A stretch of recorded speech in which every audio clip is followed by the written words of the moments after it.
Good morning, Facebook family, and more importantly, the citizens of the city of Mount Vernon, New York. Welcome back to segment 3 of The Truth and Not the Lies Told to You by Mayor Richard Thomas of the city of Mount Vernon, New York.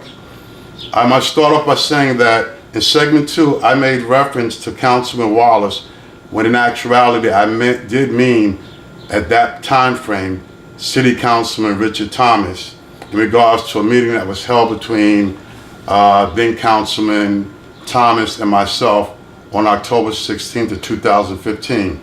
So Councilman Wallace, my sincere apologies, but I wanted to make sure that I rectified that straight off from the beginning. In lieu of that minor error, I'm going to read directly from my notes, being that I don't have a prompter, so you'll have to excuse me because this is not an impromptu presentation. So I will be reading through my notes so that I can accurately verbalize exactly what I'm trying to get out to the people that are viewing this video. This segment is going to be lengthy because there are several portions of this segment whereby I could not break it up. Otherwise, you would lose the track and the trend of what I'm trying to convey to you. It's going to be something that's going to really open your eyes, and in the next segment, it's going to open your eyes even wider, because I am not staying quiet in regards to the things that are going on in the city of Mount Vernon, more specifically, the leadership of the city of Mount Vernon, New York. As I mentioned in segments 1 and 2, I'm informing the residents of Mount Vernon, New York on what is actually happening in the city of Mount Vernon. It's actually happening in the city of Mount Vernon. You have been blinded by Mayor Thomas's overdosing on Facebook and not being the entire truth of what exactly is happening. Well, I'm the one here to tell you exactly what's happening. I will back up what I say by documents and first-hand knowledge, which has been told to me.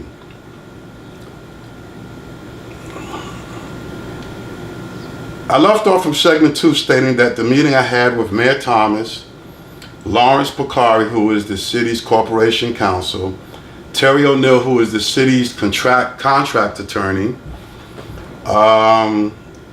Sean Patterson Howard, I really don't know what her title is, and Maria Donovan, she's the assistant corporation counsel, and Mount Vernon Police Benevolent Association President Brent Gamble. Now you have to follow what I'm about to say carefully, because it can get a little confusing, because this was the tactics utilized by Mayor Thomas and his camp. This is when the lies and the deceit got really thick. During the meeting, it was discussed, which Mayor Thomas already knew, what the basis of our suit was. Terry O'Neill, the draft of the contract, which has been in effect since 1988, was told by me that the contract was a travesty to the men and women of the Mount Vernon Police Department. I also told him that our final payout was what the city had been paying retired members since 1988. Now let's backtrack a little bit.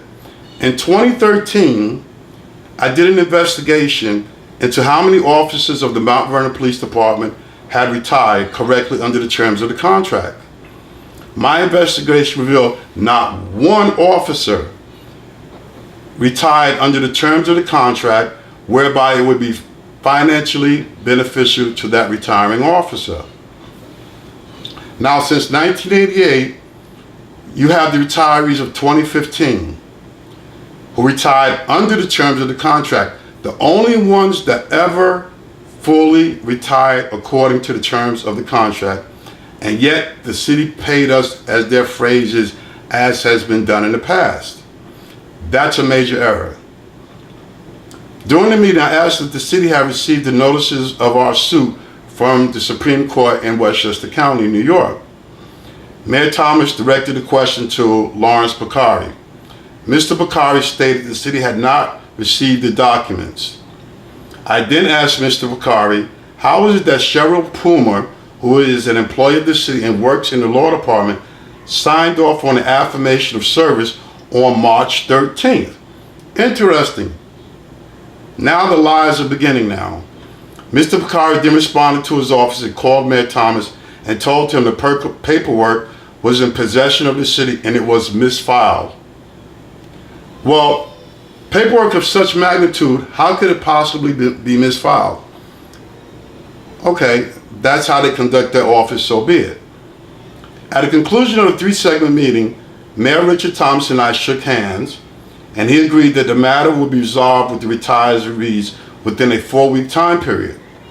Now, the 4-week deadline was around the time that former police commissioner Robert Kelly was fired. But that's a whole different, another segment of why he was fired. We'll get to that later on in future segments. As a businessman and understanding the magnitude of this incident, I did not pressure the deadline date. Had I known back then what I know now, I would have enforced the deadline. When I elaborate on the Robert Kelly firing and tell you the truth behind his firing, your jaws are going to drop. Now, Mayor Richard Thomas brings in acting Police Commissioner Ronald Fatigate to throw a curveball at me. Mayor Thomas and Ronald Fatigate had a meeting, and Mayor Thomas asked Ronald Fatigate, how was his rapport with me? Well, while acting Police Commissioner Fatigate was a member of the Mount Vernon Police Department, he and I were always cool. We both grew up on the south side of Mount Vernon. I knew just about all his family members, his siblings, his mother and cousins, so forth and so on. Ronald applies an affirmative in regards to Mayor Thomas's question. Ronald called me up and asked me, could we meet? I said, sure, being that you live close by to me, just call me up and tell me what date and time you'll be here. During Ronald's visit to my house, we spoke about old times. I spoke about when he was the union president and asked him why no one ever caught this in the contract, and being that he was the union president, he said he didn't know. He didn't even realize it. Then we got into the issues at hand about the 2015 retirees. I showed Ron my computer, my folder labeled Mayor Thomas, and all the subfolders of all the documents, evidence that I have against Mayor Thomas. He looked at it and was like, wow, these many folders? I'm like, yes, because they're all broken down from everything that he had done wrong, allegedly illegal since day one of his administration. Well, we talked back and forth, and he asked me would I extend the deadline past the 4-week time period. I said, sure. In lieu of the Kelly firing, and know it was major drama, it made the news, so forth and so on. I had no problem with that. Now, this was part 2 of the stall tactic of Mayor Thomas. Weeks went by, and I called Mayor Thomas, I texted Mayor Thomas. I got negative responses. He didn't respond to my voice messages or my text messages. Sometime shortly before May 10th of 2016, I got a phone call from, at the time, he represented himself as assistant or deputy police commissioner of Mount Vernon Police Department, when in actuality, the city clerk's office had no documentation attesting to his position. But I didn't know that. But anyways, he stated to me that Mayor Thomas asked him to step in as a mediator between the city and the attorneys to resolve the matters, that he had the power of the mayor to resolve this matter. Well, I had always heard of the negativity of Spezio, and I don't judge my report a person based on what I hear. But at that time, he seemed like a businessman, and he came across as being sincere. So I had no problems in believing what he was conveying to me. Unknown to me again, this was an additional stall tactic on behalf of Mayor Thomas. On May 10th, Glenn Scott, Brent Gamble, Ronnie Fatigate, and myself met with Joseph Spezio of Mount Vernon Police Department. That was the day that Mount Vernon Police Department had their Police Memorial Day. At that meeting, Joseph Spezio stated that he was an attorney and that he agreed we should be paid correctly.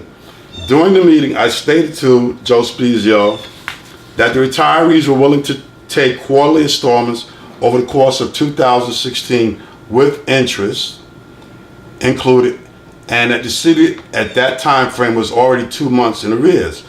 Joseph Spezio stated, "Why not take the lump sum face amount without the interest?" I conferred with my fellow retiree, and we agreed to some lump sum payment of principal only.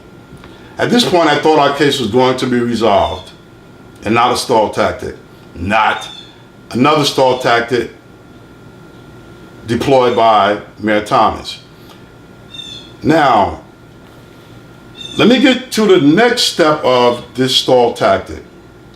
Lawrence Picari drafted a memorandum to the city council for submittance to the, I forget the name of the next step, the Board of Estimate. They have the final say so, and checks being cut to businesses and individuals. If you had read that memorandum, you would think it was drafted by an elementary school student.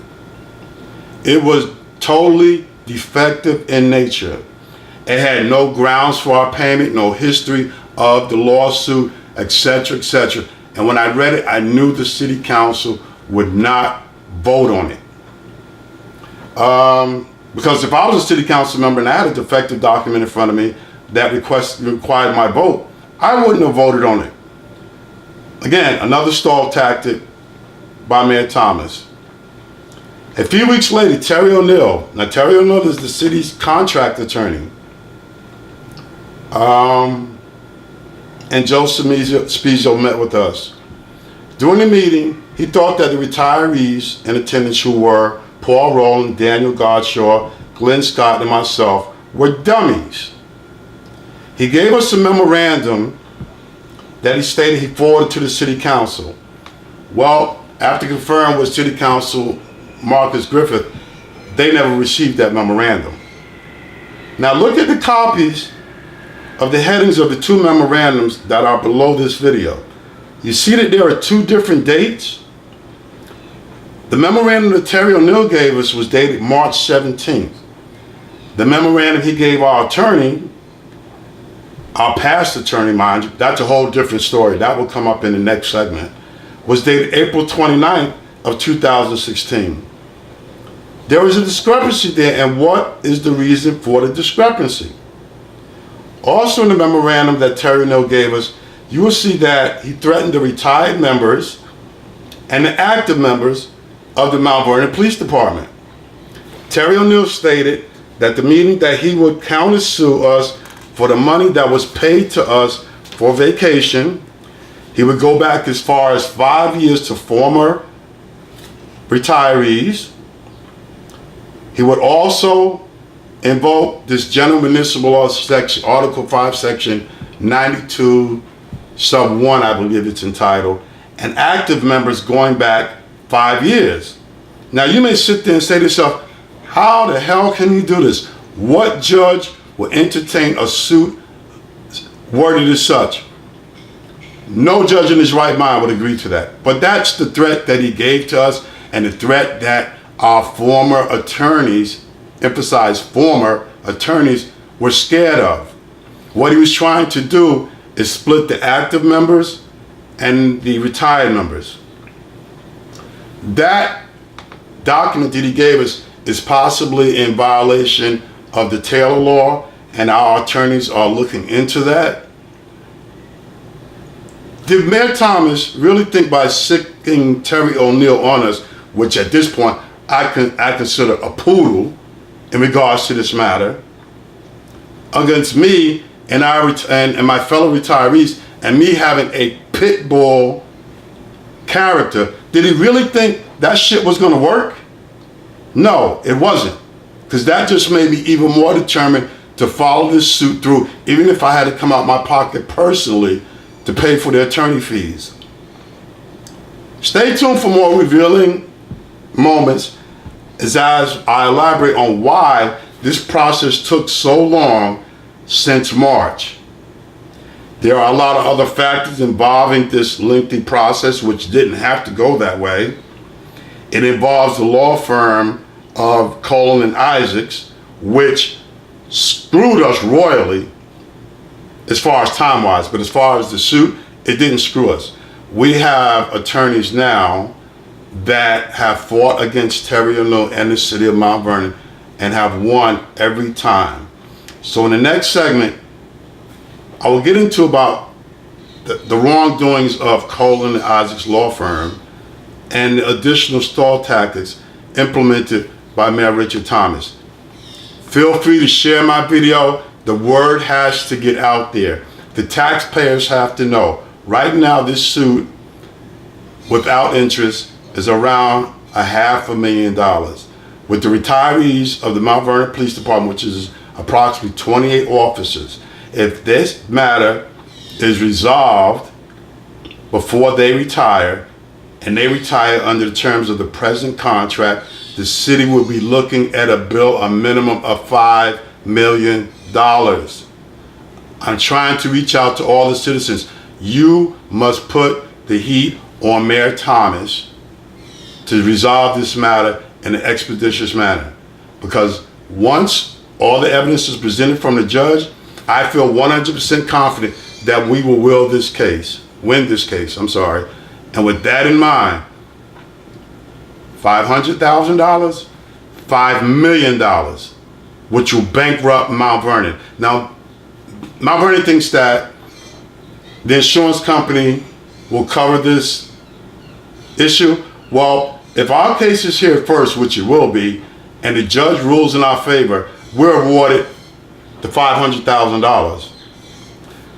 Future incidents under the same terms that we've filed our suit will not be covered by the insurance company.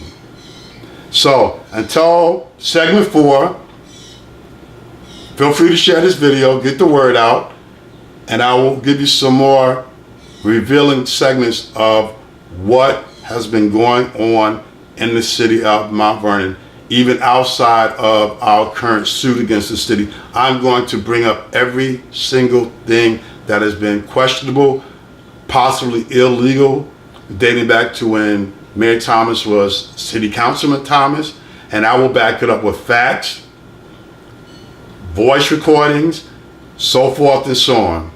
Again, he wanted Kong out the cage, he got Kong out the cage, and game is on. Thank you for viewing this video. Enjoy your weekend, people.